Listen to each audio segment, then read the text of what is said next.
A guy was a perennial contender. Both these guys, in my opinion, meeting at the right time. Yeah, Jimmy, Garbrandt has some of the heaviest hands we've ever seen at bantamweight. He admits sometimes he would block punches with his chin, and that worked against him. And then in 2020, he had that incredible last-second dip and rip KO of Rafael Sanchiao.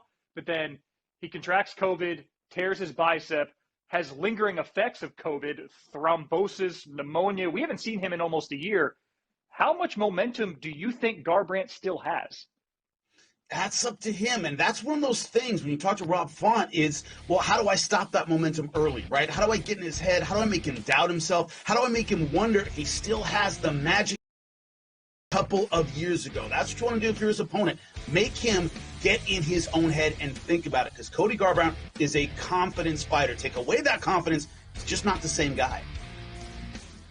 Well, Jimmy, Font hasn't exactly been a pillar of activity. He's fought once each of the last 3 years. Kind of set your watch to it in December.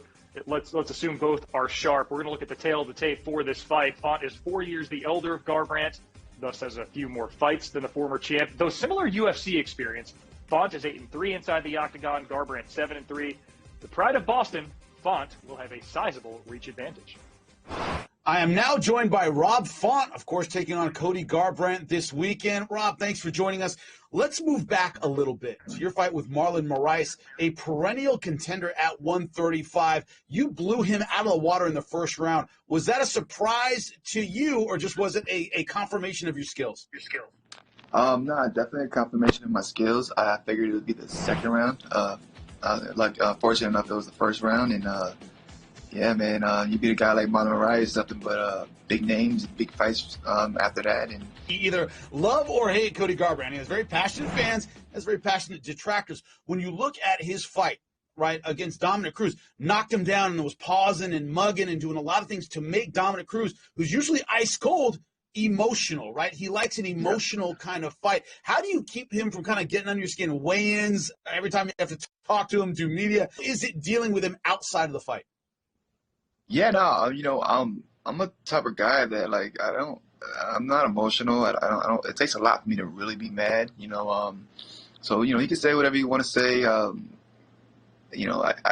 haven't really been too much back and forth at all. There's actually no back and forth at all on the internet or anything like that. Yeah, just staying calm. Laughing off whatever he does say pre-fight or even at the weigh-ins, and then just going out there and staying focused and having fun and putting my hands on this guy. But yeah, he's definitely emotional. He's he loves to show off when he's doing great in the ring, and and I think like a guy like that, you just gotta stay focused and pay more attention to what you're doing instead of what he's doing. You are not undefeated in your career. He's not undefeated in his. 3-fight skid, won his last one with a knockout of the year candidate. Great stuff. Right. How much do you respect a guy who can come back? You're smiling right now thinking about it. How much do you respect a guy who can come back from something like that? Yeah, no, he obviously he has a lot of highs, a lot of lows. The guy went from going undefeated to getting the belt to then losing 3 in a row, and then coming back and like you said, having a knockout like he did. So yeah, his confidence has to be soaring right now. But again, like I said, I've lost 3 times as well. I've learned from those. I'm pretty sure he's learned from them. I think we're just kind of right.